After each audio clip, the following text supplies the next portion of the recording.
মনে রাখবেন, ভাঙ্গা জিনিসগুলাকে আল্লাহ এমন ভাবে সুন্দর করে নতুন করে সাজাবে, আপনাকে এমন সুন্দর জীবন দান করবে, যারা আপনাকে নামাতে চেয়েছিল তারা আপনি পর্যন্ত আর পৌঁছাতে পারবে না। সুবহানাল্লাহ। যারা আপনাকে টেনে ধরে নামাতে চেয়েছে তারা অনেক পিছনে পড়ে থাকবে, আপনি রবের রহমত নিয়ে অনেক দূরে এগিয়ে থাকবেন। মনে রাখবেন, শুধু একটু সয়ে যাবেন, একটু ধৈর্য ধরে থাকবেন, একটু সহ্য করে চুপ করে থাকবেন। যত সইবেন তত পাইবেন, যত সইবেন তত পাইবেন। কোনো আফসোস নাই, কোনো আপত্তি নাই, কোনো হা হুতাশ নাই। রবকে শুধু এতটুকু বলবেন, যখনই মন খারাপ হবে সিজদায় মাথাটা ঝুঁকিয়ে, ইয়া রব, আমি যা পেয়েছি কোনো কিছু পাওয়ার যোগ্যতা আমার কাছেই নেই, সব তুমি দয়া করে দান করেছো, সব তুমি দয়া করে দান করেছো।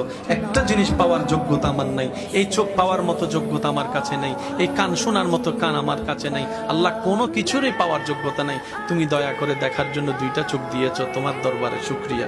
সুবহান।